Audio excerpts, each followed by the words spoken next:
Orang seperti ini sering disalahpahami, dibilang aneh, dikira pemalas, atau dianggap nggak punya kehidupan sosial, padahal di balik satu kebiasaan yang sama, ada banyak kisah dan alasan yang berbeda. Rumah jadi ruang pemulihan kecil, tempat dia bisa rebahan tanpa rasa bersalah, tempat dia bisa berpikir tanpa takut diserang.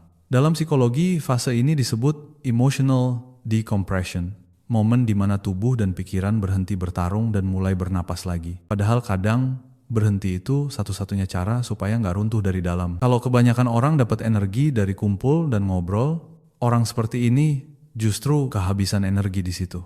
Dan satu-satunya colokan buat ngecas ulang, ya kesendirian. Rumah buat mereka bukan cuma tempat istirahat, tapi tempat isi ulang energi mental. Mereka membutuhkannya untuk berpikir, merangkai ide, dan menemukan makna. Bagi mereka, rumah bukan tempat melarikan diri, tapi laboratorium kecil untuk pikiran. Tempat di mana mereka bisa menulis, menggambar, atau sekadar menatap kosong sambil menyelam ke dalam diri. Ada juga orang yang butuh tenang, bukan karena lelah berpikir atau merasa sedih, tapi karena tubuhnya sendiri minta istirahat. Cahaya terang, suara keras, obrolan ramai, semuanya bisa terasa seperti gelombang yang datang terlalu cepat.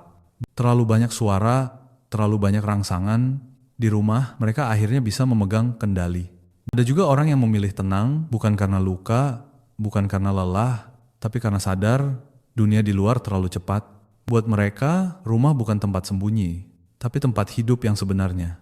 Pagi bukan soal ngejar waktu, tapi menikmati waktu. Tapi satu hal yang menyatukan semuanya, mereka cuma ingin punya ruang di mana mereka bisa jadi diri sendiri. Rumah adalah tempat dunia berhenti berisik, dan pikiran akhirnya bisa bernapas lagi. Bukan karena mereka punya hidup yang lebih mudah, tapi karena mereka berhenti mencari kebahagiaan di luar dan mulai menumbuhkannya dari dalam.